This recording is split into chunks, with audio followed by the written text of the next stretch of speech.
Hello, I'm Chris Williamson, and welcome to our latest No to NATO, No to War broadcast. We've got another stellar panel of speakers for tonight's discussion, who I'll be introducing in a moment. They include a former president, a retired diplomat, we hope, if we can get him. I know we're having some technical difficulties reaching him, but we're hoping he's going to be with us. Politicians, journalists, and broadcasters. But firstly, let's remember that this Sunday marks the 78th infamous anniversary of the dreadful day when the United States dropped the world's first atomic bomb. The unsuspecting population of the Japanese city of Hiroshima were the first victims of this horrific new weapon of mass destruction. 3 days later, the people of Nagasaki suffered the same fate. Tens of thousands were vaporized and hundreds of thousands were injured. And many of those went on to die agonizing deaths. Thankfully, no nuclear weapons have been used since the end of World War II. But NATO's proxy war against Russia that's being fought out in Ukraine is pushing us closer and closer to a nuclear nightmare. How did it come to this? Who's benefiting from all this carnage? Well, it certainly isn't the people of Ukraine who are paying with their lives. And ordinary people in Europe, and indeed the United States for that matter, are facing ballooning food and energy bills as a direct consequence of the West's counterproductive sanctions against Russia. The truth is, the only people benefiting from prolonging this proxy war, with its attendant risk of provoking World War III, are the military-industrial complex. The United States Senate Republican leader Mitch McConnell, people may have seen this, was unashamedly explicit when he spoke on the Senate floor a couple of months ago. He said, and I quote, "Most of the money that's been appropriated for Ukraine security assistance doesn't actually go to Ukraine. It gets invested in American defense manufacturing." So we're risking nuclear war to generate profits for the likes of Raytheon, Lockheed Martin, and Boeing. Britain's weapons manufacturers like BAE Systems are also cashing in, as are the European equivalents. But the fact that the merchants of death are making a financial killing out of this proxy war shouldn't really be a surprise. Smedley Butler, the famous US general who wrote a book about the war being a racket almost 88 years ago, he summed it up when he said, the title of his book was "War is a Racket." So let me introduce tonight's exceptional panel of speakers who come from a range of political perspectives. Angela McArdle is the chair of the US Libertarian Party's National Committee. Donald Ramota is the former president of Guyana. Peter Ford, who we're hoping we can reach, I know we're having some technical difficulties, but he's served as a former British ambassador to Syria and Bahrain. We're also hoping to have Helga Zepp-LaRouche, but again, there are some technical difficulties, but I think we'll have those sorted. We're hoping anyway before the end of the broadcast. And she founded the Schiller Institute. David Clues is with us. He's the lead correspondent for the Unity News Network. Dan Kovalik is an author, a lawyer, and a human rights advocate. And last but by no means least is Richard Medhurst. And again, we may or may not be able to reach him because of the problems with our technical difficulties. But anyway, let's hope that we can get hold of Richard as well. He's an outstanding independent journalist and broadcaster. So perhaps if we could maybe start with you, Angela, and maybe you could just sort of say some opening remarks and maybe comment on how the war is being viewed in the United States, because what we hear, certainly in the United Kingdom from the corporate media, is a kind of universal support, but I'm not sure that's necessarily reflected universally anyway across the wider general public. I mean, what's the situation over in the US?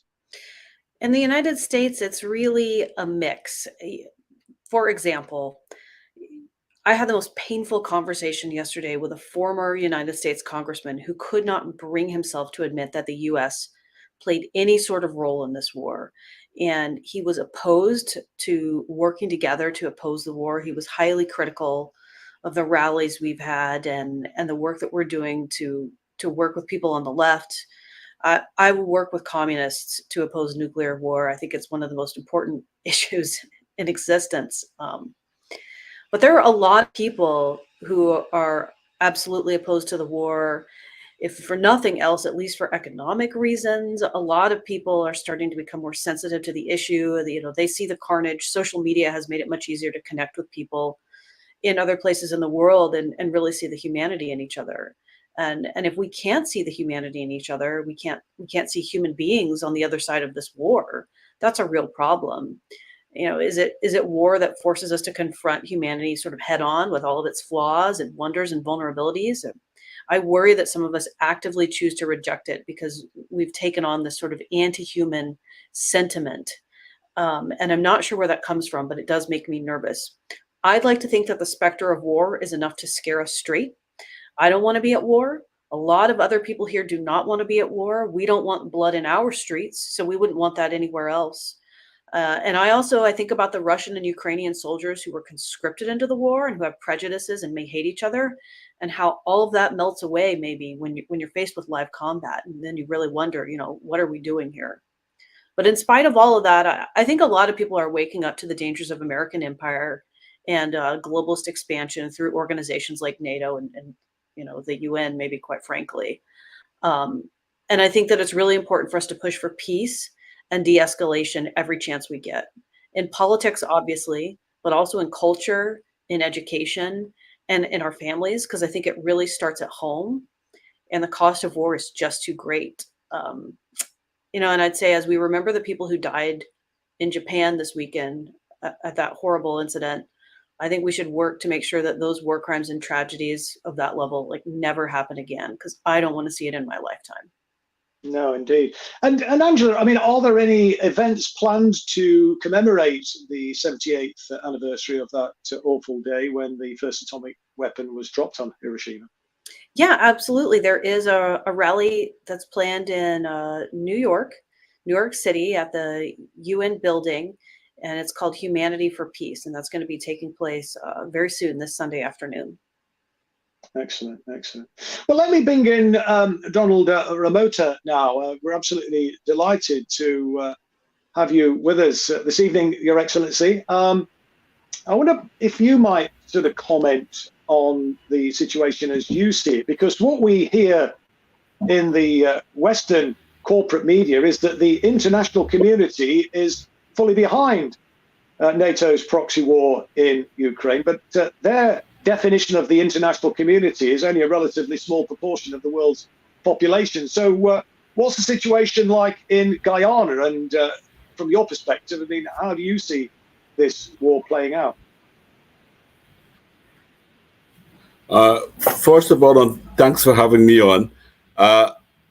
It is the situation, the dangerous situation that now exists in the world, unfortunately, is not strongly reflected in the population in Guyana and in the Caribbean as a whole.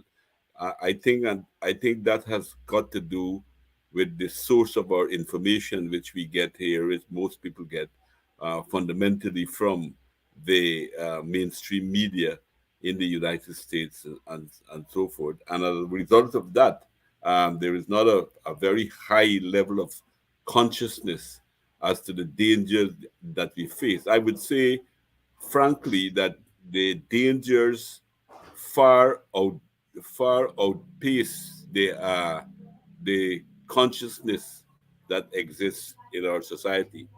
Um, uh, and I would say also that what is also very unfortunate is that the memories are very, very short, and what happened in Japan in 1945, 78 years ago, seems to have been forgotten. After the end of the Second World War, and after the destruction of Japan with the dropping of these bombs, many people were saying never again, never again. But it seems to me, as people of that generation passed on, that once again there are some crazy people who believe that they can win a war in today's world when the two main protagonists are people who are stuck with a lot of very, very important weapons, very big weapons. The weapons today are thousands of times more dangerous than what exploded in Japan 78 years ago. And that consciousness seems to have been, in some cases, deliberately played down, like in our region here, and I would say, in Europe and North America, it seems to have been forgotten, or the memory is dulled by the passing of time. It is very clear that NATO has never been a defensive organization as it is proclaimed to be. The NATO has always been an organization. It was formed under the pretext of stopping stopping communism, but it was used to fight against all kinds of organization that was fighting for better position against the domination of transnational cooperation and the exploitation of people generally. In Europe, over the years since the formation of NATO, most governments have been elected, largely had to, first of all, be supportive of the American position as far as in foreign policy was concerned, or if they were those who at the beginning were opposed to it, they quickly conformed in the passage of time because of the power of America, both militarily and economically in Europe. And today, NATO is turning Europe virtually into a colony. How else can we explain the fact that countries like Germany have been taking decisions that goes contrary to their own interests? Germany is now becoming uncompetitive in the international arena with some of the other big players in the international economy. But they go along with supporting the United States, and many other countries in Europe are actually doing the same, taking position against their own country's interests, against their own people's interests, which shows that they have lost a lot of their independence and their freedom, which is extremely sad to see, because with such a history and such a history of standing up and such a culture that we have in Europe, that they have succumbed to a kind of a neo-colonial situation in our day, for a want of a better word. I can't find a better word to describe what has taken place there. So I would say that we have to revive the call, not only to end this war, but to end all the big weapons of mass destruction, that nuclear weapons should be eliminated from the world. It started with one country in 1949, it spread to two in 1960, and now there are but at least 7 or 8 countries, and many are fighting to want to have these weapons in the belief that it will give them protection. It is totally wrong. I think it was Einstein who said that you can't expect to have peace if you're preparing for war.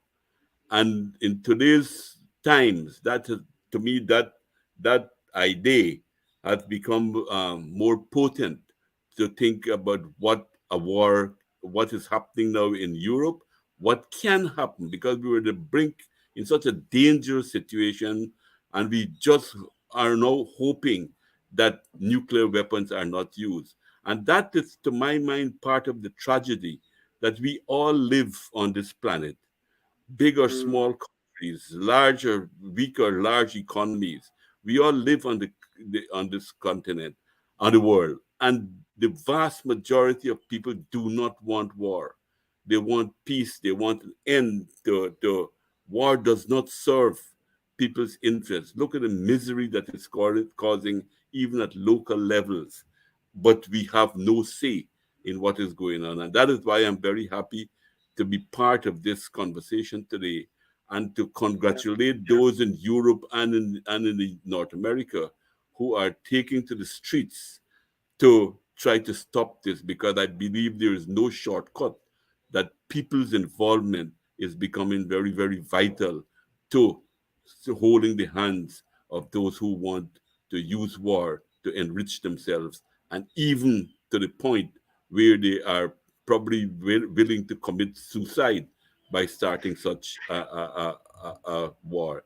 So that would be my initial comments at this point in time. No, well, thank you very much, Your Excellency. And We are very pleased and indeed privileged that you've taken the time out to join us this evening. I just may ask one supplementary question, though. I mean, obviously, you've served at the very highest level in politics as a president of your country. So I'm just wondering whether you've got any sense of the mentality of the political leaders in the West who are pushing this war, and there doesn't seem to be any, as far as I can see anyway, no sane voices seem to be emerging that are calling for peace negotiations to bring this war to an end. All we seem to hear about, certainly in the British media anyway, is bellicose calls for more and more, as they refer to it, lethal aid to be sent to Ukraine to prosecute the war.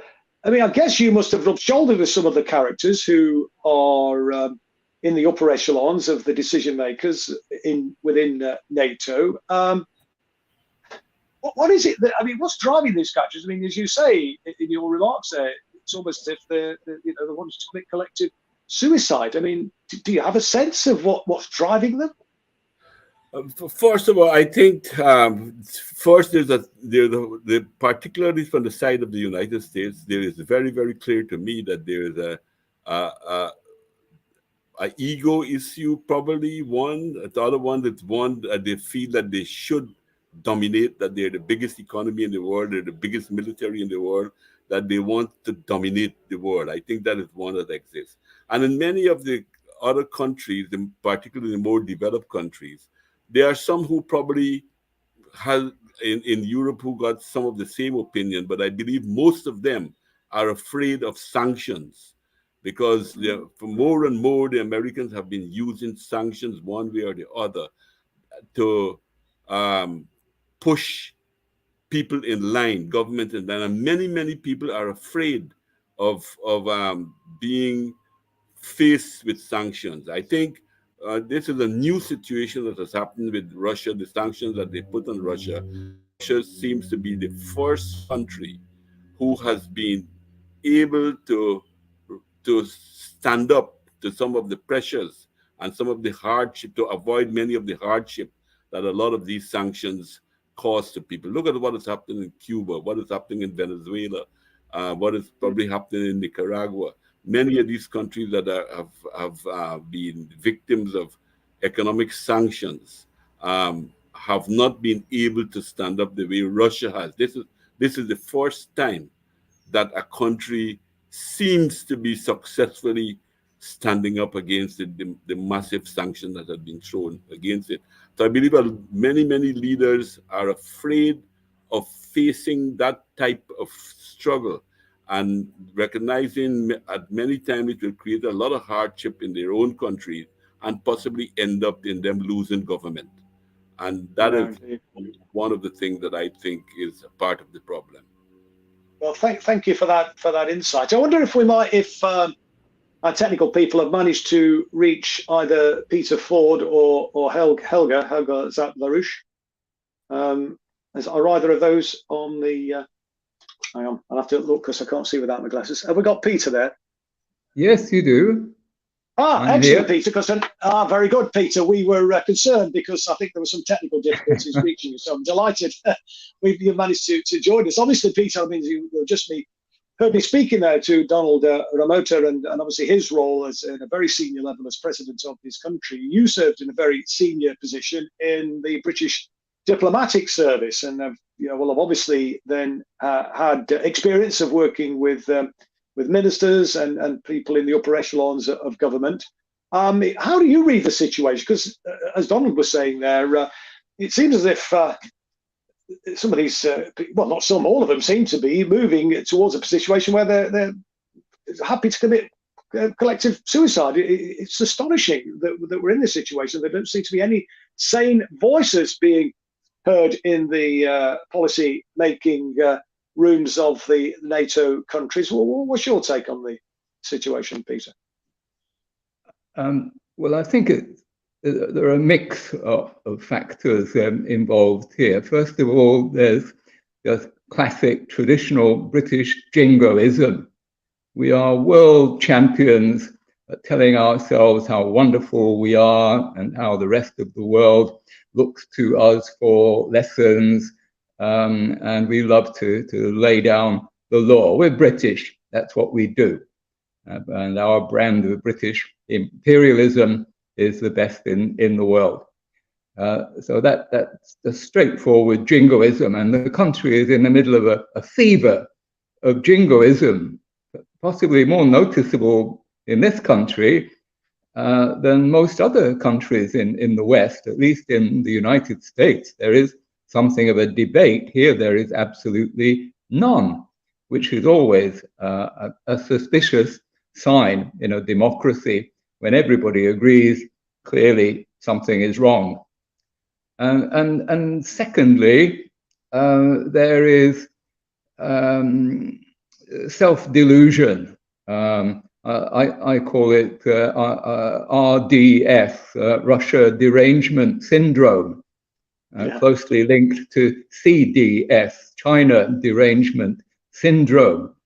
And we deluded ourselves into thinking that we are the victims, that these terrible countries in the East, Russia and China, are out to get us, when in fact all the evidence points in the other direction, and that Russia is justified in thinking that we and our NATO partners have marched up to their borders. The Chinese are justified in thinking that principally the United States, but with Britain and Australia tagging along, we have put our ships into the Pacific. We have started to try to encircle China. We are the ones making the threatening noises. And then there is, perhaps thirdly, in this mix of motives, there is ugly, naked self-interest. There's money to be made, careers to be made, and then people are afraid to put their heads above the parapet. They might lose a lucrative contract or even a job. Yeah. I mean, are the politicians just in the grip of the military-industrial complex? I was making the point, I don't know if you heard it, Peter, because we were struggling to reach you when I was doing the introductory remarks. I made the point about the military-industrial complex and how it seems that this war is being prosecuted, or the only people that's benefited from the prosecution of this war in Ukraine are the military-industrial complex, who are making a lot of money out of it. And indeed, I quoted Mitch McConnell's remarks on the floor of the Senate when he said that the money that's being used for Ukrainian aid is actually coming back to fund essentially US defense manufacturing. Does that explain it? Is that, or is it more complex than that, do you think? I think it's a bit more complex than that. There's ideology involved as well. But to take the most obvious things first, yes, there's money involved. The money to fund the defense so-called think tanks, which is a contradiction in terms. They are paid or receive a big part of their funding. Colleges like the Royal Defence Studies College, a large part of their funding from the arms industry. And there's a nexus with government. They also receive funding from the British government, Ministry of Defence and the Foreign and Commonwealth Office. There's a nexus there between academe and big business and government. This is the deep state at work. That is how it works. It's a nexus of the defense and intelligence agencies, and it's hard to put your finger on who is actually leading the dance. It's a complex. It's a nexus. It's a web, a deep state web. But then there's also ideology, emotion. a sense of moral self-righteousness, and good old neo-imperialism, that we wish to be top dogs. And you should never underestimate the power of ideas, ideology, and emotion. Nation states are not rational actors. This is a total illusion. They don't act in accordance with the national interest.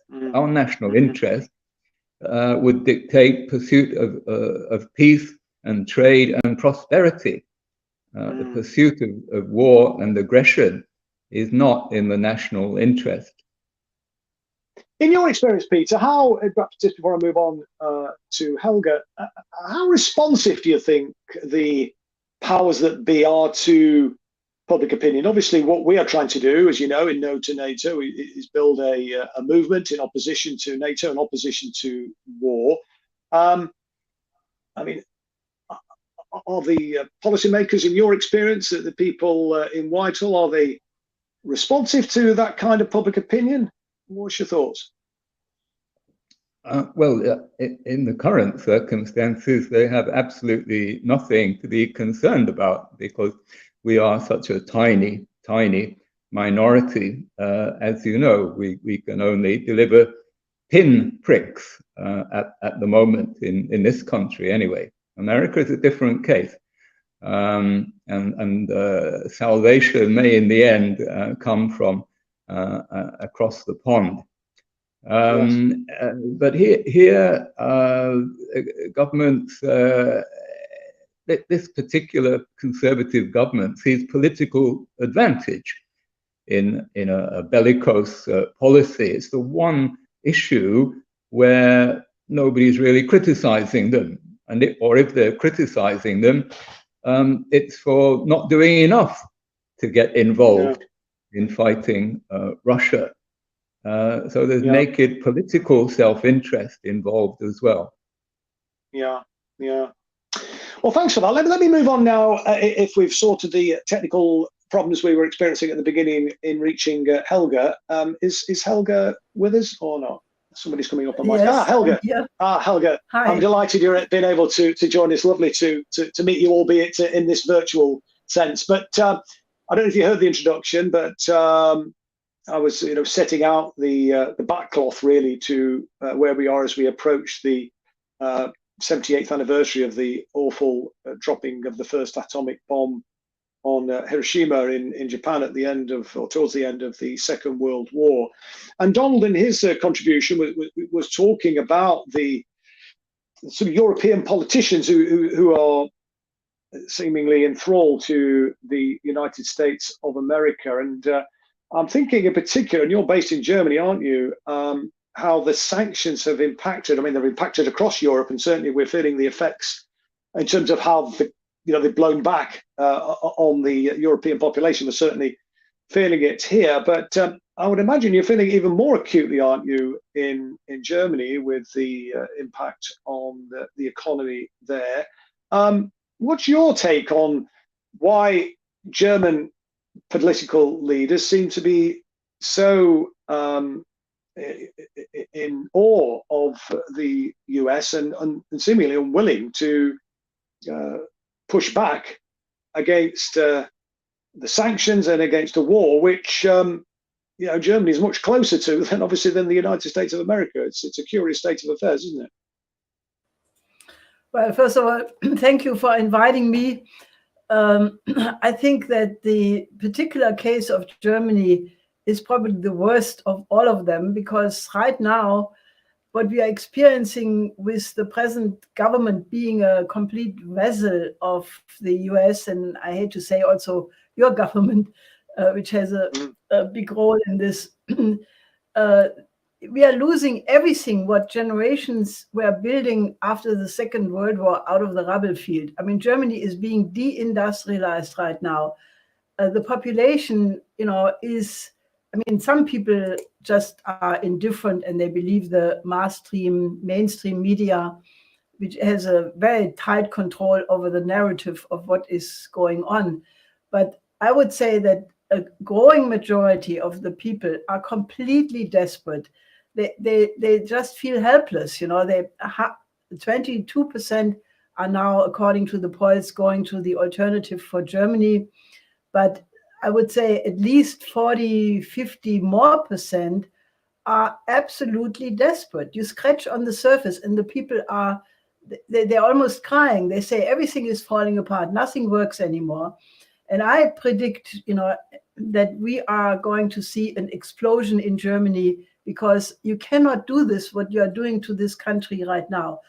I mean, obviously the control right now is still extremely strong, and you have to take into account almost the entire post-war history of Germany to understand why this is happening. I mean, first of all, you know, after the Second World War, it was the occupying powers who installed political structures. They said who should be the political leader in what party. They gave the licenses to the newspapers, and you know that was maintained the entire period until the German unification, with very few exceptions. You know, you had some little signs of sovereignty when you had a unusually strong political leader, like I would say Helmut Schmidt.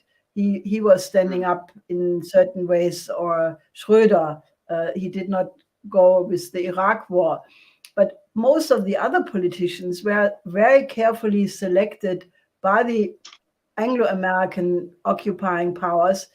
And, you know, when the unification came, where Germany, because of the peaceful demonstrations in the East and the following unification, really would have gained its sovereignty. I mean, that would have been formally the case. But, you know, if you then look what happened with Herrhausen got assassinated on the 30th of November, this was a clear message to Helmut Kohl not to step out of line. A little bit later, Rohwedder was assassinated just at the point when he was saying that the privatization in East Germany should not take the first place. There should be social concerns first. Then he was killed, and he was replaced by a woman who was absolutely going for privatization in the interest of big money, without consideration for any social consequences. So the structures were, again, you know, really all the parties have Atlanticists in them. I mean, if you give me a piece of paper, I can tell you in each party who are the absolute diehard in the wool Atlanticists. And especially in the last 5 years, I would say that the Green Party, which, you know, started to pretend to be a little bit for peace, but now they are the biggest war hawks. Yes. You know, and I was really wondering, you know, how came that in February, Scholz still said, no, let's not send weapons to, you know, war zones, because this may lead to World War III. And then, you know, overnight, you know, more weapons, more heavy weapons, first light tanks, then heavy tanks. Now the Greens are even talking about Taurus cruise missiles to be delivered. You know, so I was wondering, how comes that after the 24th of February, all these politicians and think tank people and mainstream media fell into like one line, saying all the same thing, having one narrative. There is an epochal change. You know, now basically Russia is the demon.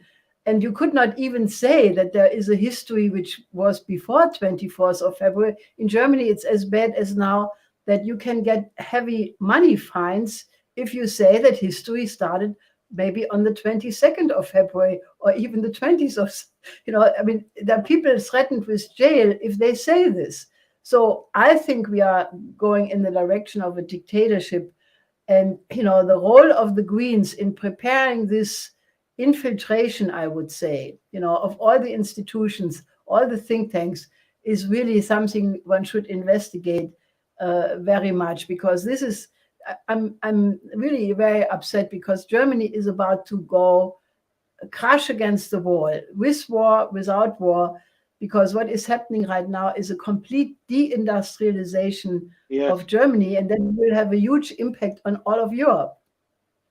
No, indeed. Well, I mean, of course, Germany has been the economic powerhouse of Europe for, 50, 60 years. Been looked at with, envious eyes, I've got to say, from the United Kingdom. But I'm struck by what you mentioned about the Green Party, Helga, because, traditionally we've often thought, haven't we, as the Green Party being a party of peace, opposed to nuclear weapons, very much for demilitarization rather than promoting. And yet in Germany, you're saying they are the war hawks. Here in Britain, the Green Party has changed its position and now has a position in support of NATO. How do you account for that? What's going on with the Greens here? I mean, have they been infiltrated? Have they taken leave of their senses? What's happening? It just seems really bizarre. Well, I think the transformation of the German Greens happened around the war against Yugoslavia, where NATO committed the first war without a UN mandate. And Joschka Fischer was the key person transforming the Greens in Germany. And he was a protege of Madeleine Albright. Again, a lot of personal benefits as a payment for it in many ways. But I think what's going on in the larger part, I think, is that this whole war would not happen without the fact that the neoliberal financial system is on the verge of bankruptcy. It was de facto already bankrupt in 2008, where we had a systemic crisis, and then rather than solving the problem at the roots, the international financial community decided to go for quantitative easing. Printing money like crazy, trillions of dollars and pounds and euros were put into the system, and now we are again at the same situation. And then at a certain point, I think it was 2019, the central bankers and other top financiers at their yearly Jackson Hole meeting in Wyoming decided that they had to go for the Great Reset to basically, revamp the entire economy one last time, go for another big bubble. And basically then the whole green agenda became not the agenda of the Green Party, but the agenda of big finance. And, for example, Ursula von der Leyen, she declared the Great Green Deal, which is exactly what the EU is now doing. So but the Green members, the members of the Green Party, should start thinking about how comes that peace parties were transformed into the most hawkish parties of all, and how comes that all the major corporations and banks and financial institutions are pushing now the green policies in the purest form. So that should, if I would be a member of the Green Party, I would start thinking maybe my party has been taken over completely, and maybe that's not the place to be. I mean, I'm really asking the Green members to leave these parties, because if they have any sense of morality left, they should recognize what has happened. Yes. Well, you mentioned in your earlier remark, Helga, that a lot of people are despairing in Germany, and indeed are turning to other political movements. So, when the elections come, maybe there is hope of change. And just on the point about, printing money, I mean, that was done just obviously to sustain a broken system. I mean, if they'd used that printing of money to invest in the economy and on real things, then clearly that would have been a very different outcome. But that wasn't the decision that was taken. But let me move on now, and thank you, Helga, for that, to David Clues, if I can. David, you are the chief correspondent, I believe, for Unity News Network. We are not well served, it seems to me, by certainly the corporate media. What do you make of the way in which the corporate media have got on board with this? Well, there are no dissenting voices. I mean, I remember the Iraq War. I mean, you got newspapers like the Daily Mirror, when Piers Morgan, of all people, was the editor. They were very critical of the decision to go to war. And it seemed that the fourth estate was, to a limited extent anyway, holding the executive, holding the government to account. That doesn't seem to be the case now. They're all cheerleaders for war, aren't they? What's happening? Well, first of all, Chris, thanks very much for having me on and such an esteemed panel and such an enlightened and informed discussion. And as you quite rightly point out, the lack of a debate or an analysis of this situation is frightening. And the mainstream, I mean, I think there's a variety of reasons for it. I think if you look at the situation with Russia, Russophobia has been pushed, I mean, at least for the last 10 years, and it really ramped up in the last 5 years. So I think for a lot of people, especially around the Brexit referendum, well, it was the Russians that financed it and blah, blah, blah. And I think as well, because Russia doesn't have the, perhaps the Western values on certain issues that we would describe as woke, I think it's actually quite easy for the media just to hate on Russia and the journalistic class as well. And it's just so misplaced. And there's been no debate. It's been absolutely disgusting. And anyone that's tried to talk about, you're just a Putin apologist and are you paid for by the Kremlin, seems to be the big one. And I mean, they've got our bank account details. We're still yet to receive the rubles. I'm only kidding. It's such a poor show, and the lack of debate on it is abysmal.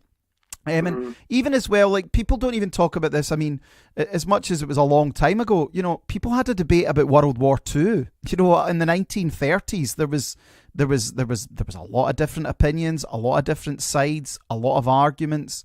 And this is really the first time I can remember. I think as well, the bombing of Serbia was very bad. I remember that specifically. It was very, very bad. The mainstream media were horrific. The only one that actually spoke a lot of sense, and I remember it vividly, was Tony Benn. When he went on Newsnight famously and said, well, look, what exactly are we doing here? It's such a poor show. And we're in this absolute mess that we're in. No, indeed. I mean, what do you make as well, of course? I mean, you've got this kind of universal cheerleading for the war in Ukraine from the mainstream media, but also any dissenting voices, like, for example, RT, being banned from the airwaves. I mean, RT didn't have a particularly huge viewership, but it seems they won't brook any alternative narrative and want to close it down. I mean, how do you respond to that? When the conflict first started in 2014, but when the Russian incursion, this SMO, started in February 2022, I only watched RT because that was the only place you actually got some balanced coverage. And decent. I mean, I remember turning on the BBC and Orla Guerin was there, and these people are fighting for their blood and they're fighting for their soil, and I'm like, excuse me, blood, and I was just like, what the heck? And I would turn on RT and they would say, look, this is a situation. This is what the Ukrainians are saying. This is what the Kremlin is saying, and obviously you couldn't have that. And I mean, I think we're in this stage though where even, Chris, the media have had a fatigue over this conflict. I know I certainly feel that, and I just want to bring one thing to your attention, Chris, and this is a huge story, and it kind of has gone under the radar. We actually covered this on the website, which just shows the horror of it. But Ukrainians, the birth rate in Ukraine has collapsed by 30%. There's only been 16,000 babies a month born compared to 23,000 previously. And this was an actual statistic by the UN. The population of Ukraine is actually set to collapse by 50% by 2050. 27 years, and you've got this situation where you've got hundreds of thousands of young men dying on the battlefield. The Ukrainians are seeing their country destroyed by their own government and by their becoming a lapdog of the West and fighting this needless proxy conflict. And it's absolutely horrific. And I actually do have a degree of sympathy for the average Ukrainian person, the average Ukrainian soldier, because they probably think that they're fighting for their land and they're fighting to preserve their way of life. No, they're not. They're fighting for Larry Fink at BlackRock to come over and buy up all their assets. It's hellish. And I just wish they would waken up. Well, I think some are, to be fair. I mean, I've seen some footage of, albeit Ukrainian POWs who have been very critical, and indeed some are thinking about it, actually, who have expressed a contrary view, become very disillusioned, I think, with their leadership, and are, challenging the direction. I mean, we've seen, haven't we, images of people literally press ganged into the Ukrainian meat grinder, otherwise known as the Ukrainian military. I mean, isn't it incredible that we're not seeing the corporate media actually, properly reporting on this? I mean, how are you? I mean, what sort of response? I mean, clearly, you are putting that alternative narrative out there, David. I mean, how are you being received by, as best you can judge, by the public for the sort of information that you are disseminating? Well, as I said, I think what we have tried to say is, as I said, I like some of Putin's stuff, but I'm actually not overly a fan of what goes on in Russia. It's not without its problems, but what the overall from people is, you're just a Putin stooge. But I think a lot of people, especially in the sort of alt media world, they recognise this, and people have come to us and they have watched us and they have listened to what we have to say and they've come on board. But again, our megaphone is just so small, and without access to the main channels or anything. I mean, aside from really GB News and Talk TV, which I think I've had David Curtin on a couple of times to give a contrary opinion, there has been absolutely nothing. So people are coming to us, they'll see the videos, they'll see the footage that we're publishing. We do focus on that, about these people being forced to go. We publish a lot of the images of the cemeteries that are ever expanding, and just the tragedy and the horror, and also the corruption that exists in Ukraine. Nobody's talking about the endemic corruption that is there. You see the cars driving around Kiev. That people are. It's absolutely horrific, and I think. But the other problem is, though, Chris, and I'm sure you know this, apathy rules supreme. Most people just it's day 500 odd, whatever it is, they've sort of given up. And I think even the governments of the West I'm not saying they've given up, but I haven't seen any major announcements recently. I haven't seen any £1 billion announcements, 2 billion, or we're sending X amount of weapons. It's just this grinding stalemate we find ourselves in. Yes, indeed.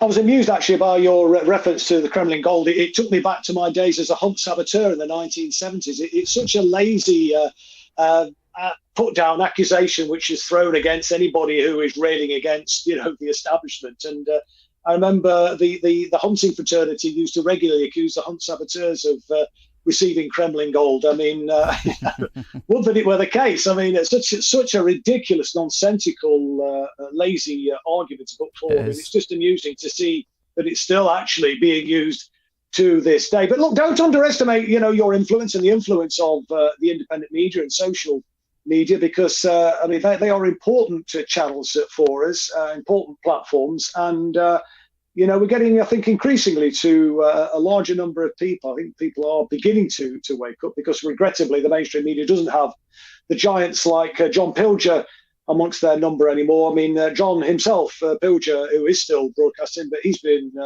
pushed to the independent platforms himself to get his message out, as indeed many other influential reporters of days gone by, when they used to have a platform on the mainstream media. I mean, George Galloway, he's not with us this evening, for example, himself was ubiquitous during the on the mainstream media channels during the Iraq war, but George has never been given a platform at all in this event. But I think back to your point at the start, Chris, as well, is I can't understand. There's the outright hatred of all Russians. You know, that's No, the thing as exactly. well. All Russians. You know, because Yes, absolutely. this is, you know, we're always told.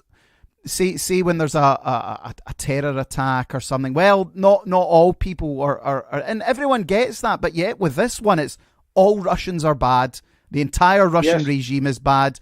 Everyone that's in a position of power in Russia is bad. The average Russian person is. It's completely off the charts, and Completely. no nuance allowed whatsoever. And you saw it when there was that poor Russian died in the Red Sea. He was eaten by a shark, and people were laughing about it, and people were. Disgraceful. It really is. It's horrific. And Russia is a proud country with a proud history, and I think you see that now with the way the rest of the world treats Russia. That they know it's not a country that you underestimate. And people look at America, they look at its allies and say, well, look, we can't do business with these people. They're completely untrustworthy. Russia is what it is, but at least we know they'll deal with us in a fair and upfront manner, not like the West. Indeed.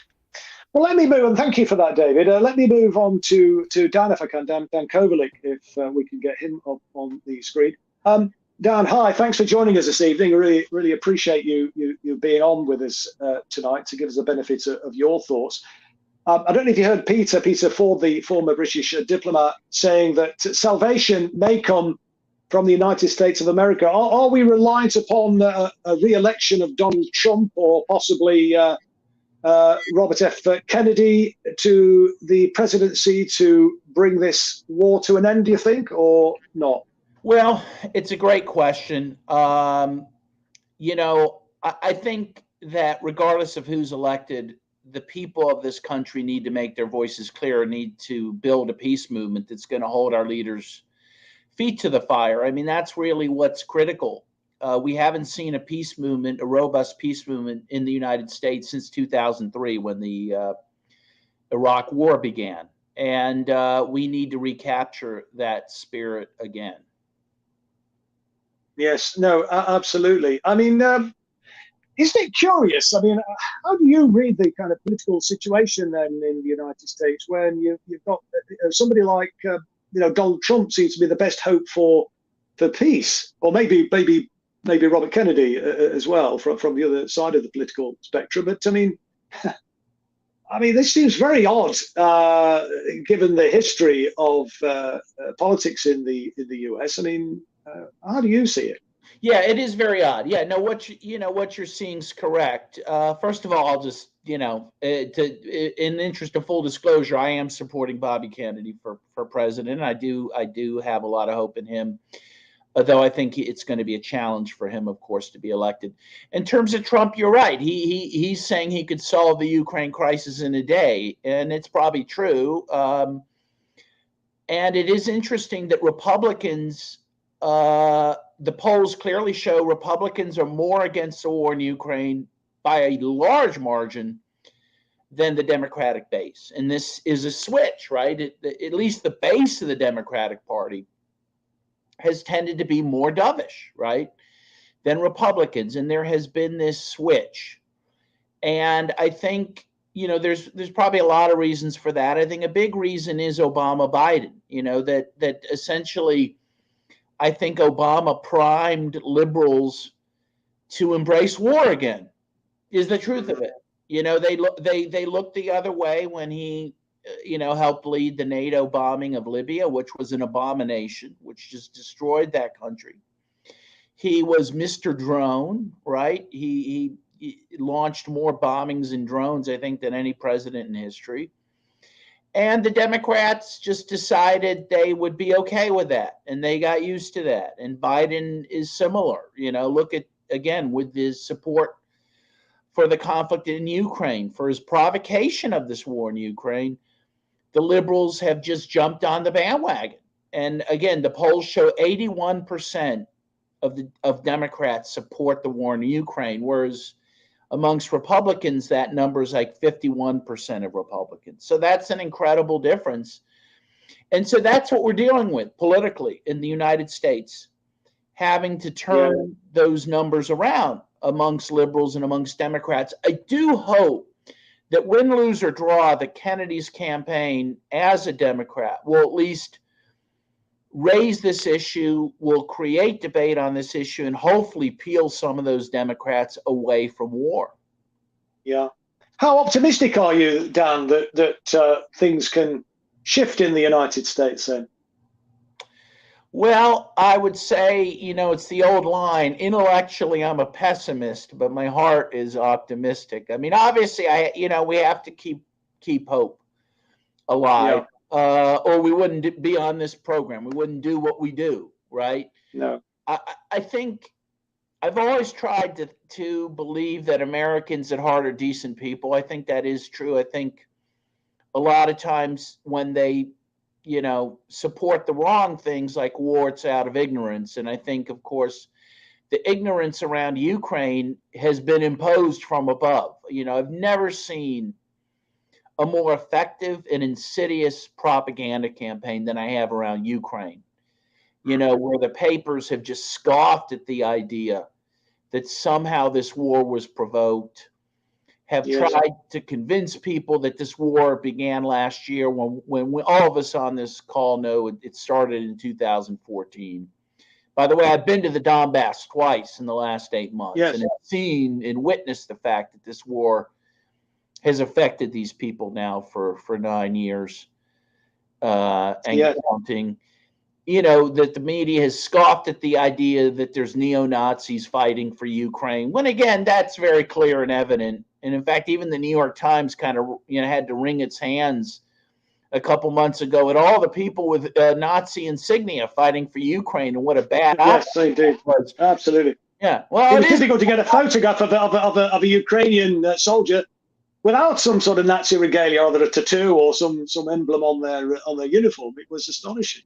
Absolutely. And instead of, the media saying, oh, well, that might mean they're Nazis, they're like, oh, well, that's a horrible coincidence. Well, it's not a coincidence, but that's what we're dealing against. And that's why we do what we do. That's why we have these discussions, to remind people the truth. Yeah. How do you account then for the media standing up? Well, I don't know, maybe it wasn't the case in the United States, but certainly in the United Kingdom, before Russia's military operation, and before certainly the build-up, there were regularly reports in the British corporate media exposing the Ukrainian far right, exposing the Nazis on mainstream broadcast channels, and then suddenly that's all been swept under the carpet, and they've certainly, they're literally standing on their head, the corporate media in this country. Is that the same in the United States? I mean, were there sort of exposés in the likes of the New York Times, Washington Post, etc., some of the heavyweight newspapers, exposing the kind of Nazi right-wing influence in Ukraine prior to this present period, or not? There was some of that. There was some coverage. I would say not enough coverage. And there was not enough coverage of the war in the Donbass. I do think had there been the sustained type of coverage that it warranted, we wouldn't be in the situation we're in. There was some coverage, not enough. But yeah, once Russia intervened last year on February 24th, then all of that was just forgotten. While there wasn't enough coverage, there was some, but any coverage that existed was just utterly forgotten. The algorithms on Google suppressed all those things. I've been writing about the war in the Donbass for years, and I can't even find my old articles, in a Google search, because they suppress all those old things. I even saw, I was doing an article and trying to find the UN Human Rights Commission's report that said 14,000 people had died in the Donbass war since 2014. And when I went and clicked on the link to that report, it said that it was gone, right? So, I mean, to the extent there had been reporting, that had been largely deep-sixed. But again, there really was never enough reporting on that. And so what people kind of came into this largely with a clean slate, and therefore were easily misled as to the reasons for this war. Right, yeah. Well, thank you very much indeed for that, Dan. let me see. I don't know if we've managed to get Richard Medhurst, but if we haven't, can I just bring Angela back in, Angela McCall, and just get your thoughts, Angela, on? It looks like we've not got Richard. Angela, I mean, perhaps we'll just do a round, just get reactions really from our esteemed contributors tonight to what they've heard. I mean, what do you make of what you've heard so far this evening, Angela? I think there's been a lot of good insights. One of the things, and I can't even remember what it was that set it off, but I think we were wondering, why are people not more aware of what's going on, and especially with the whole Nazi stuff and it being really transparent. So I want to kind of float this theory by you guys, and I want your feedback. I think this is tied to the rise of the oppression narrative. And this is very evident in the United States, but I don't know how much of an issue it is in Europe. In the early 2000s, fighting the war on terror was associated with manliness and the military might of the United States. How dare anyone mess with us? We're going to go and we're going to crush them. And I don't see that sentiment in the being expressed generally in all the wars that we have across the world right now, but especially not in the Ukraine-Russia war. We had the rise of the oppression narrative maybe in the early 2010s. I especially saw it take off in 2014. And my perspective on it is that it's sort of rooted in the Marxist class struggle, but then it bled out into different demographics. We got race, gender, sexual orientation, and now it's countries. And so the narrative is Ukraine is being oppressed. They've been absorbed into what I consider like the oppressed class pantheon, along with transgender people, racial minorities. We also saw it in the United States with the lockdowns. It was that unvaccinated people were oppressing everybody else who was complying. And so instead of looking for freedom or talking common sense, we have people who are looking for liberation from oppression. And I think that that's why it's become such an acceptable mainstream view over here, and why you see kind of such a strange alignment across the board with these different groups who are ordinarily, I would think, well, people who are, classically considered woke. That's what it was. When David started talking about woke, this is what set my mind off. People who talk about those sort of things, they're not normally sympathetic to the United States military murdering people overseas. That's so weird to me. But I think that this is how they've sort of done those mental gymnastics. And neocons, they love the oppression narrative because they can co-opt it to their own means and exploit it. So, yeah. Helga, what do you make of that assessment from Andrew? And indeed, do you have any comments on anything else that's been said in the discussion this evening? Well, I have a slightly different perspective because, I mean, the really big epochal change which is taking place is not the one Chancellor Scholz was talking about. It is a very, I would say it's an epochal change of about 500-600 years, because we are seeing right now that the era of colonialism is coming to an end. That is basically, I have to take it one step back. When the Soviet Union collapsed, Fukuyama said this is the end of history, and it implied the idea that the whole world would take the neoliberal model of economy. And when China was permitted into the WTO, the idea was China would become a Western democracy following the same laws. And that did not happen. As a matter of fact, China did something very different. They went back to their 5,000 year of history, and they became more Chinese than ever before by reviving their cultural tradition. Then they adopted the Belt and Road Initiative. I mean, the Schiller Institute has a lot to do with it, because that was the Eurasian Land Bridge was our answer to the collapse of the Soviet Union, which my late husband, Lyndon LaRouche, and myself developed as a strategy to have a peace order of the 21st century by connecting Europe and Asia through economic development corridors. And that is very much the same idea what then Xi Jinping did in 2013 in Kazakhstan when he announced the new Silk Road. Now, in the 10 years since, that has been the largest infrastructure program in world history ever. The developing countries for the very first time had the chance to overcome poverty and under development. And now, you have when the United States started to recognize China as a rival, this started about 2017 in the Pentagon security papers, the tone against China and Russia started to change dramatically. They were all of a sudden called systemic rivals and enemies and so forth. And all the think tanks, I watched this because we are very much involved in this as our project. All the think tanks, all the mainstream media started to change the tone, starting to paint Russia and China as dictatorships, as autocratic regimes. And then when the sanctions started, which started long before the Ukraine war, many countries in the developing countries looked at that. They said, oh, later on, $300 billion of Russia was confiscated. Then 9 billion from Afghanistan was confiscated. Venezuela, other countries were hit with incredible sanctions. So they started to say, maybe it's not such a good idea to stay in the dollar. And the de-dollarization process started. And you have right now a completely different attitude of the non-aligned movement. They want to build their own currency. They want to have their own economic system. And I think that the Ukraine war, if you really look at it, and I think Putin said this already years before the Ukraine war broke out, if they would not have found Ukraine, they would have found another issue. Because the issue was from the very beginning to contain Russia.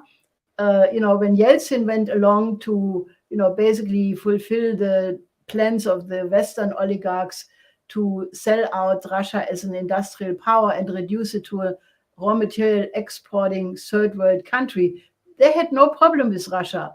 There was no Russophobia with Yeltsin.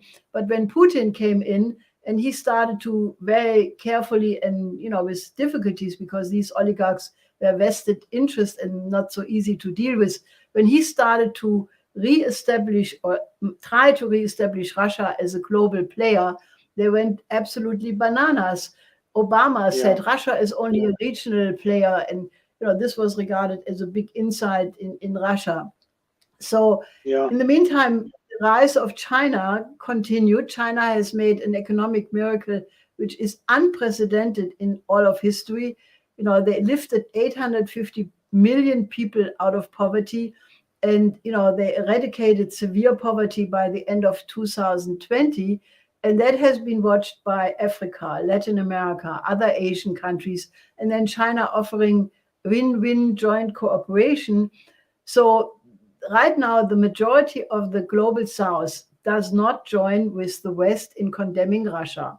There were incredible efforts. Ursula von der Leyen, Baerbock, all of these people were running around Brazil, Africa, trying to put pressure on Africa, on Latin American countries to condemn Russia. But they refuse to do it for a variety of reasons. First of all, they're not stupid. They have, they are not exactly reading the mainstream media of Germany or Britain, or, they have their own papers and they have their own colonial experience, where Russia was very much on the side of the anti-colonial struggle. And many people in Africa, leaders, regard Russia as a friend and China as a friend. And you can see this right now, what happened in Niger, with the coup. Yes, of course. Indeed. And Burkina Faso joined basically with the military in Niger, who basically say, and what's the issue there? This is very important. The issue is not what is written in the mainstream media. The issue is that Niger is one of the key producers of uranium, and that is what France needs for its nuclear energy. And up to now, it was French companies and other international corporations who helped the people in Niger to mine this uranium, but making the vast part of the profit. And Africa is now in a mood where they say, we do not want to be in a colonial situation any longer. We want to have the right to process our own resources, to have industrial production, to become middle-class income countries in a foreseeable time. And so therefore, I think what's underlying this whole conflict is something completely different. I see it as an epochal change, whereas 500 or 600 years of colonialism is coming to an end. And these countries of the global south have found friendly partners in China, in Russia. And that is why I think, the real issue in my view is we must succeed not only to oppose the war, but we must find a way to cooperate. We have to move the populations of Europe, of the United States, from confrontation to cooperation. If we don't succeed in swinging the public opinion in Germany, in England, in Great Britain, in America, where they say, okay, we should cooperate with this new emerging new world economic order, then we will have World War III. I cannot see a third option. Either we succeed in getting the, for example, the industry in Germany, they will only survive if we cooperate with the global south. That will be a life and death question for Germany, but also I think for all the other countries of the West. So I have proposed already a long time ago, almost a year ago, a new security and development architecture, which takes into the interest of every single country on the planet, very much in the tradition of the Peace of Westphalia. Because if you remember, the Peace of Westphalia ended 150 years of religious war in Europe. And the reason why the warring parties were sitting down on the table is because they recognized if they wouldn't do that, there would be absolutely nobody left to enjoy the victory, because they would all be dead. No. Let me bring in. Sorry, go on. Just finish your point there, Angela. Sorry, Helga. Just finish that point you were just about to make. Sorry, I cut across you there. No, go ahead. Oh no, I was just going to bring in Donald actually, just to kind of respond really, because I suspect, Your Excellency, you would agree with much of, if not all of, what Helga was just saying there. I wonder perhaps if you could maybe comment on that and any other things that you've heard during tonight's discussion. Yeah, no, I agree with a lot of what Helga has said, indeed. But what I wanted to probably emphasize, some of the points that have been raised here, is I think that the Americans in particular, and the mainstream media in the West in general, have learned a lot from Vietnam and how to undermine, how to prevent a situation like that happening again, as the kind of solidarity that Vietnam generated in the West itself, in the United States and in Europe, that helped to bring that war to an end. And since then, they have moved in different directions to prevent that. The other thing that I think I see is it's something I've have some general ideas about, but don't have all the facts that maybe you people will have, is to look at the interlocking ownership of the media, the mainstream media, with not only the military industrial complex, but with financial people and so forth as well. And I think that is part of it's not just the media, but it's a total strategy, linked with people who wants to rule the world, to put it in that way, and to dominate. Because how else do you explain the fact that in demonizing Russia, it's not only the demonization of Putin, but the banning of sportsmen, cultural people. It's absurd. Books. Yes, it's absurd. Books. Incredible. How do you ban Pushkin? And how do you ban and look at Medvedev playing tennis in the West? He's being harassed, even to some extent. Djokovic, who is a Slav, seems to be at the negative end of and the mentality. They have succeeded in turning the mentality of the crowd in that way. Sports, culture, everything that they are using in the demonization process in order to justify their big expenditure and their control of everything that they have.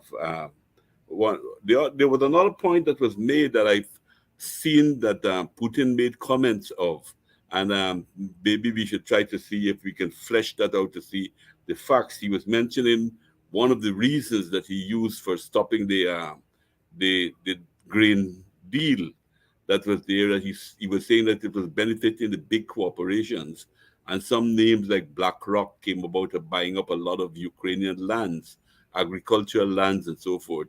And I mean, that kind of information, I think, has not filtered out enough into the world to see how the large corporations are taking over a lot of the agricultural lands that they have.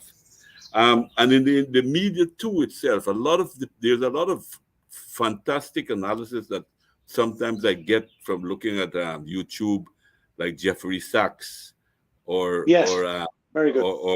or John Mearsheimer Yes, or Mearsheimer, particularly good. Yeah, I read some good articles from one of the last ambassadors of the United States in the Soviet Union, Jack Matlock Jr., who wrote a very many good pieces. One of which was "I Was There." That was a very good piece that and I think it clearly showed that what is happening today was an American who could not resist taking advantage of a weakened Russia to try to ensure that they never rise again to challenge them in any way.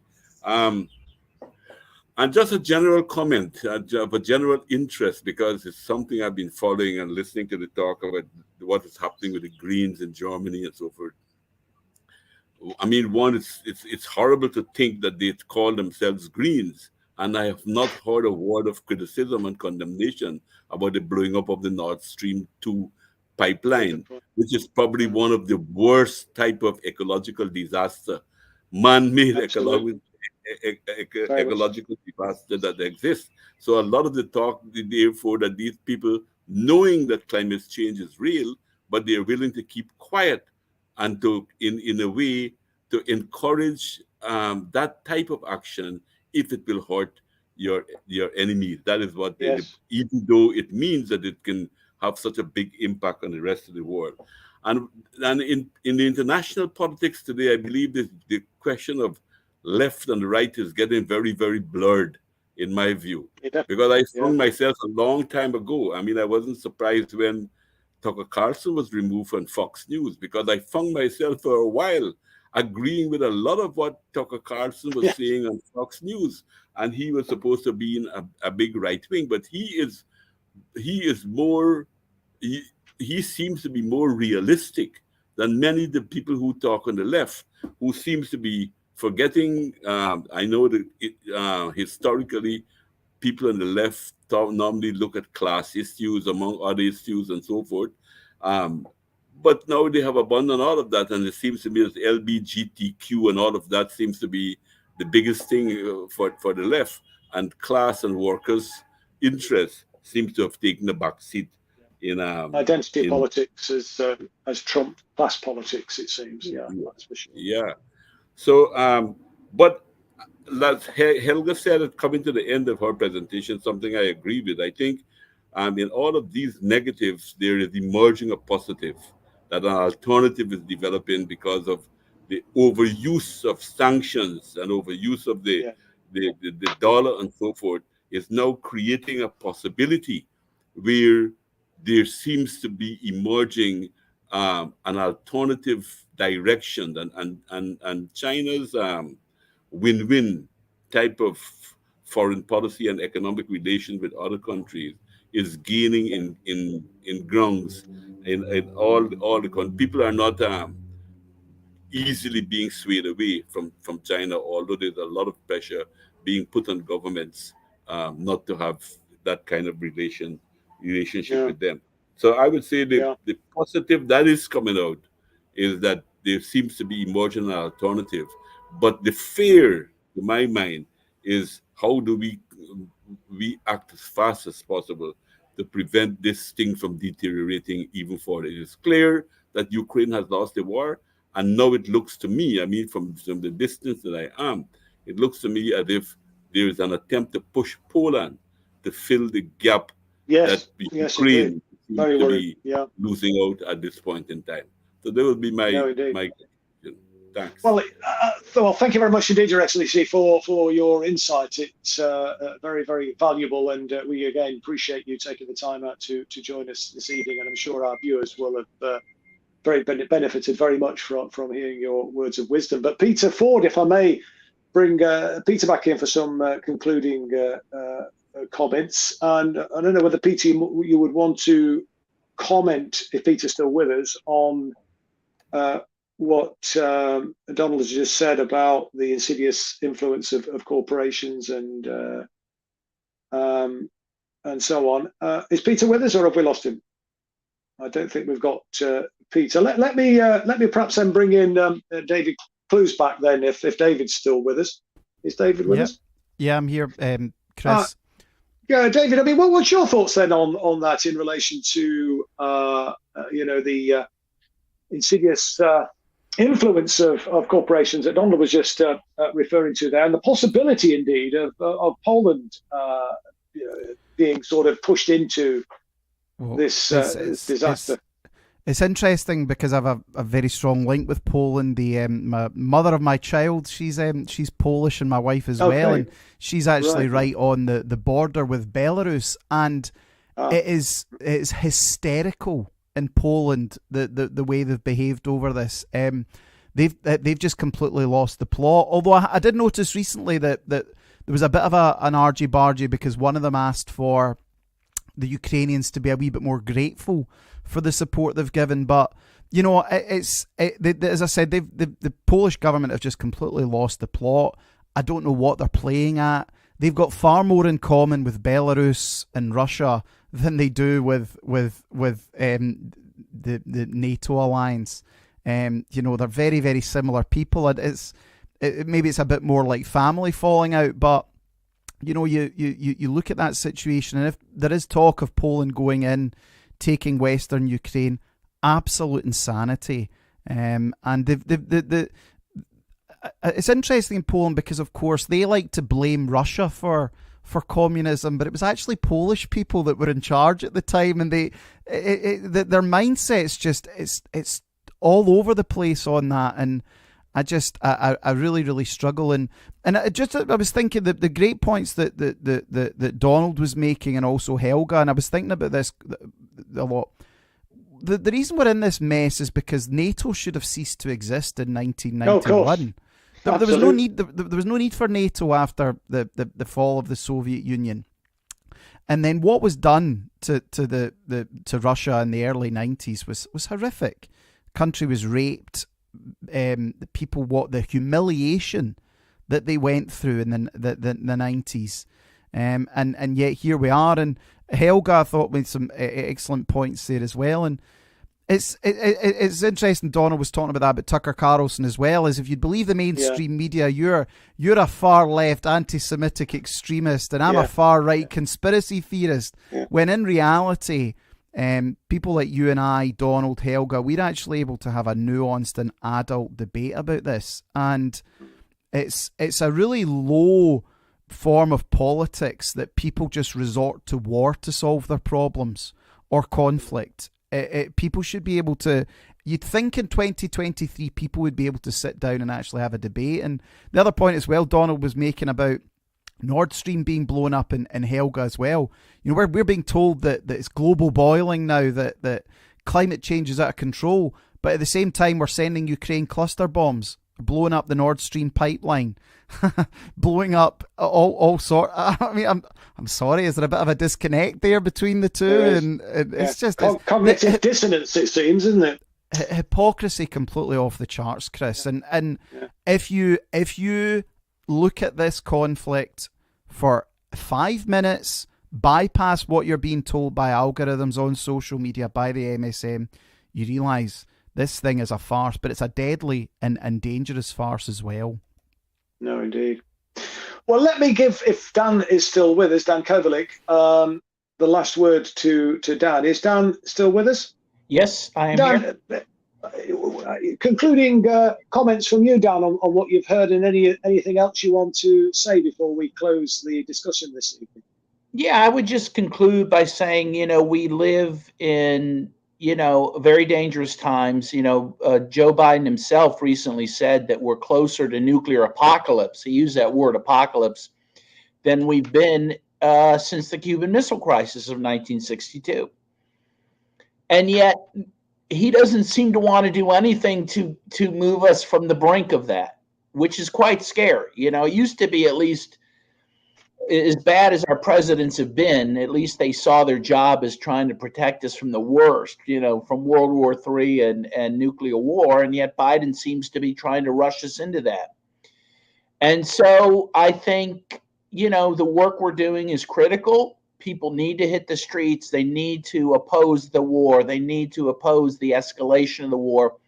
They need to get out on the streets on Sunday and oppose nuclear war and the legacy of Hiroshima. And so those will be my concluding words. Well, listen, thank you very much indeed, then, Dan, for your concluding comments and your remarks earlier on, and indeed for taking the time out to join us. I know you've got a very busy schedule, and we do very much appreciate you taking the time out to be with us tonight. And let me also thank Angela McCardle, Donald Ramota, Peter Ford, Helga Zepp LaRouche, and David Clues as well. The final word from me, and just picking up on the point that Dan was just making there about hitting the streets on Sunday, absolutely crucial. We have a rally in Whitehall opposite Downing Street from 1 o'clock to show our opposition to NATO, our opposition to war, and opposition particularly to nuclear war. We've got an excellent group of speakers who will be joining us there. So if you have the time, and particularly if you're based in London, please do come and join us in Whitehall, opposite Downing Street, on Sunday. Peter said at the moment the No2Nato movement is a pinprick, a small pinprick. We are growing, however, but the thing about pinpricks is they can burst balloons, and our task, our job, our duty is to burst this balloon, which is leading us closer and closer to Armageddon, to a potential third world war, and possibly a nuclear holocaust. So thank you, everybody, for watching this evening. Thanks again to all our speakers. We hope to have another No2Nato, No2War broadcast in a week or two's time. So look out for the advertising for that, and join us then. But until then, this is Chris Williams saying good night and goodbye, and take care.